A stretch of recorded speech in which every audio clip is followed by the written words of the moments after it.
If you could give advice to undergraduate students who haven't experienced any vacation work before their penultimate year, what would it be? You won't be expected to know everything when you start work. So your team around you will guide you, but they will expect you to have a willingness to learn and to be proactive. You're not likely to be designing, major high-rise buildings or large cable stay bridges on your own, but there'll be definite learning in every single task that you do. Also, I'd recommend that while you're at uni, use this time to travel, to find out about yourself and your own values and how you can bring that to your work as an engineer. So you might find that you're really people-oriented, and maybe you can get involved in societies such as the EUS that bring people together, and those sort of skills will definitely be transferable to your role as an engineer. I have two bits of advice for students who are in their penultimate year applying for undergraduate work. Item number one, absolutely don't fret. I can guarantee you there'll be a collection of your peers around you whom are also in a similar position. It's perfectly common. Item number two, apply broadly. You never know. Something that may come up on the blue, or maybe your third or fourth preference, may be the role that you accept and the one that you thoroughly enjoy. On the contrary, you may accept a role and learn that, hey, it's not for me, and that's a perfectly good learning experience as well. And over the course of the summer, Bornhorst Ward enjoys the enthusiasm, the knowledge, and the fresh faces that our undergraduates bring, and we can't wait to have you. So if you're interested, please apply. My advice to undergraduate students who have not completed vacation work yet before their penultimate year is that I strongly recommend applying for the Arup vacation program. The applications for it will open on the 17th of June, and I strongly recommend that you apply for that because there is a larger chance of being able to transition from a graduate. For example, in the past year, 70 of the vacation students who worked with Arup over the vacation program and then continued on into the year ended up taking graduate placements with the company as well. We also recommend doing a lot of extracurricular activities or undertaking any types of activities outside of just the regular university courses to really show that you've got an interest in the industry and to really help you gain an idea of the areas that you may be interested in engineering work. And also, when you apply, I strongly recommend having a look through the questions and a look through the types of projects that Arup works on so that you have a strong idea of the area that you'd like to work in, and also have a good understanding of what about Arup interests you and what you would personally like to work on when joining the company.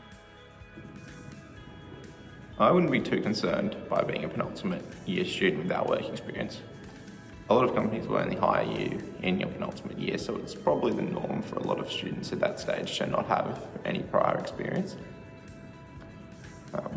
This year, it might be a different situation, but the government is looking to stimulate the economy through large-scale construction projects which will require a large number of engineers to work on.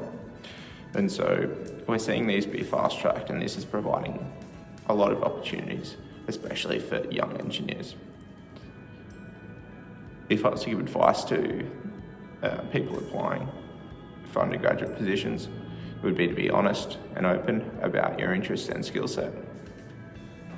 And one of the advantages to working at large companies like Jacobs is that perhaps you aren't initially put into the role that you think interests you, but you're able to trial that out, and if it doesn't stimulate you or it doesn't interest you, you're able to easily rotate around into different specialties until you find something that does. My advice to undergrads who are experiencing vacation work, whether it's in their last year of study or if they've got an opportunity earlier on in their study, would just be to remain modest and open-minded about the whole experience. So don't think just because you've been studying for however many years in civil engineering you're expected to be the resident expert. That's your backing knowledge, and then from day one you begin to specialise in whatever your specific role is. Also really important that you look at it as an opportunity for a try before you buy arrangement.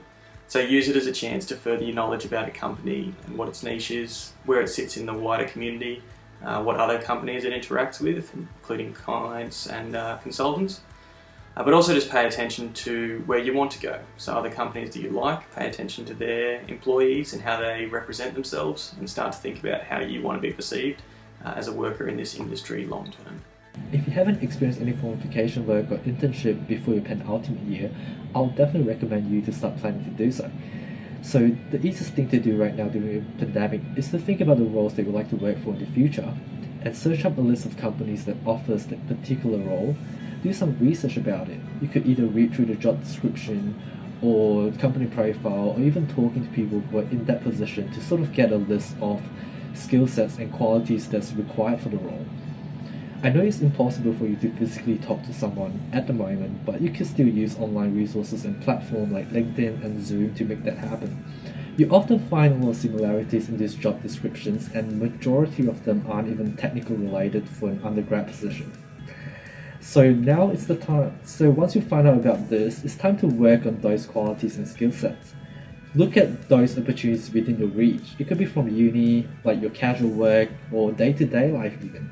Things like communication skills and teamwork are often transferable. What activities and events does your company hold that enable staff to interact with each other, and how has this been adapted due to the COVID-19 pandemic? It's been pretty strange times with COVID-19, and at GHD we've had a lot of behind the scenes work to make sure that we can create these virtual environments for our teams to still interact. In South Queensland alone, we have about 700 employees, and really the transition from going from working in an office to working from home has been fairly seamless. We have different committees at GHD, such as the Women in GHD Committee, the Wellbeing Team, and the Young Professionals Group. And so each of these committees have been creating separate events to engage with our staff. For me personally, I log on each morning. We have a virtual coffee break with our team, so that's a way for us to interact casually and make sure that we still sort of stay connected. And then on Friday at like 5 o'clock, we have our virtual beers and sort of debrief about our week. The Bornhorst Ward Social Committee has a pretty comprehensive list of events throughout the year, whether it's pub crawls, going camping, barefoot bowls, some trivia, or just some Friday night drinks. If you want to be social, we've got you covered. We're also partaking in Containers for Change. So every soft drink that we drink, we deposit into one of our bags, and the social committee has been collecting dollars, and we put these dollars straight towards our events.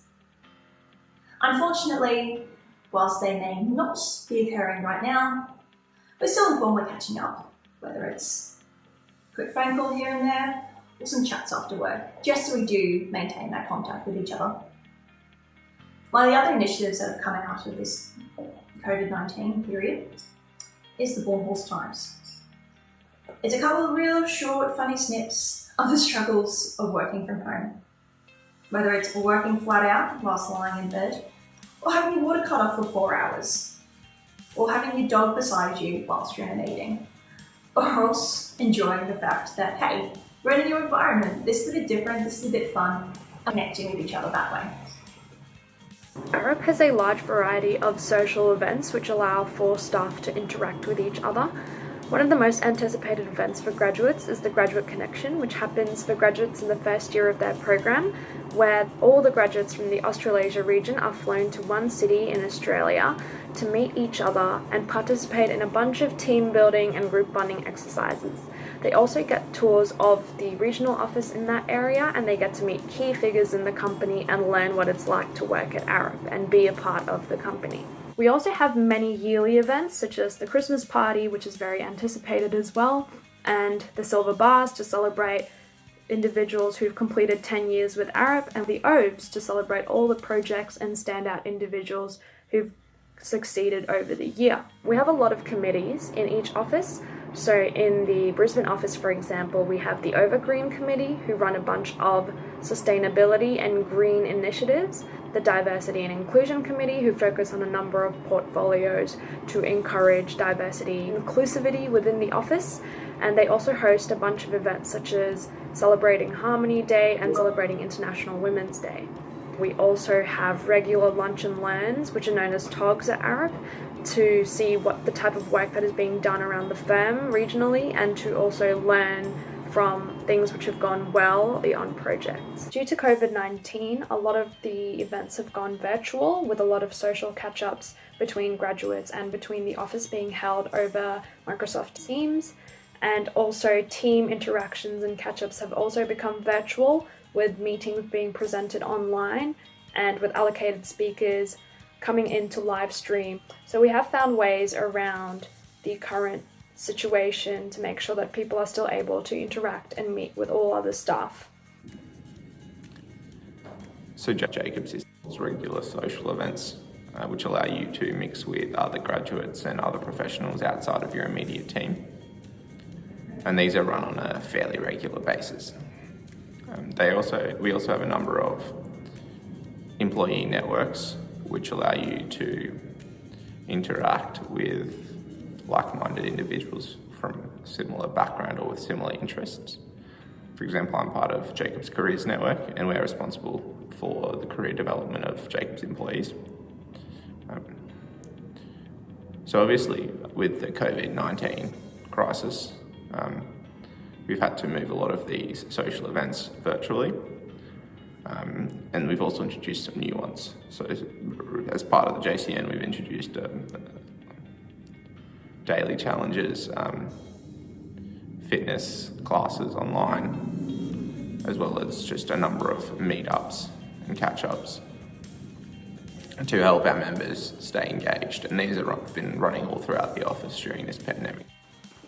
The activities and events that our company holds to enable staff to interact and socialise with each other have definitely been impacted by COVID-19. I don't think anyone would be surprised to learn about that.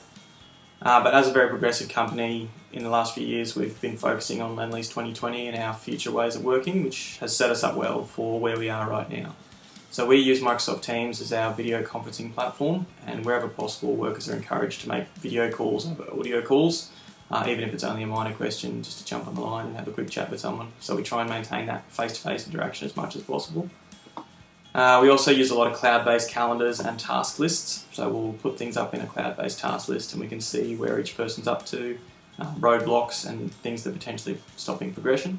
We also utilise our in-company social media page. It's called the Yammer. So this social media page has groups such as WorkSmart, which provides information about software and tools available to Lendlease employees.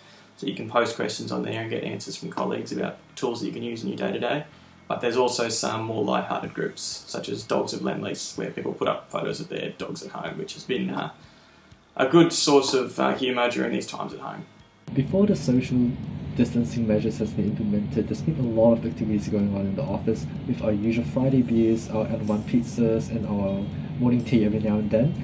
We also have other activities that doesn't just involve drinking and eating. We have our fitness club, which happens every lunchtime, where we go out for different kind of workouts every day just to burn out all the calories from all the pizza intake and beers, of course. And we also have this ping pong table where last year actually we have this ping pong state of origin between the Brisbane and the Sydney office.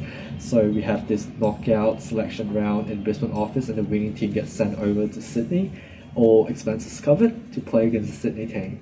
However, with the pandemic going on at the moment, we can no longer have all of that happening, at least not in the same format. So no beers and pizzas.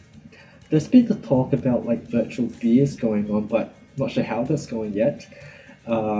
Fitness club is still going on with weekly schedules being sent out to people every week, but you just have to do it online.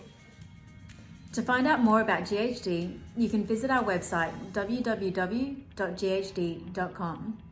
While our graduate intake for 2021 is currently closed, due to the COVID-19 situation, there may be a second round of intake.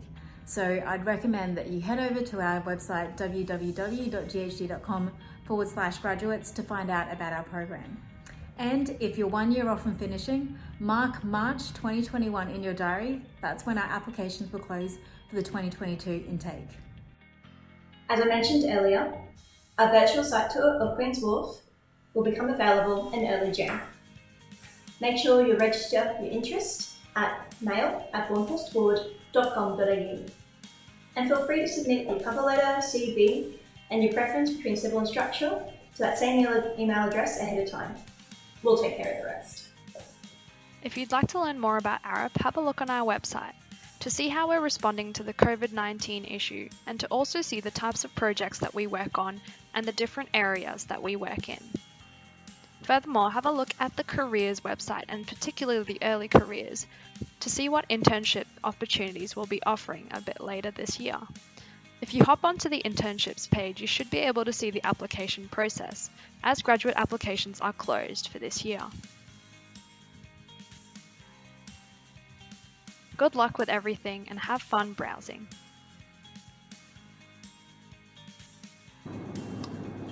If you're interested in finding out more about Jacobs or the undergraduate or graduate positions when they become available, you can find us at jacobs.com, or you can follow us on LinkedIn or our other social media. If you'd like to learn a little bit more about the Lendlease grad program, the easiest way to do it is to jump online, www.lendlease.com. In the Australian section of that website, you'll find under the Careers tab, there's a section on the graduate program itself with all the information about the application process, but also what a day in the life of a graduate at Lendlease is like. To learn more about the company, go to www.robertbird.com or simply follow us on LinkedIn at Robert Bird Group. To apply for future opportunities, go to robertbird.com/graduates or send your application directly to employment@robertbird.com.au. Wish you all the best in your studies and hope to see you soon in our company.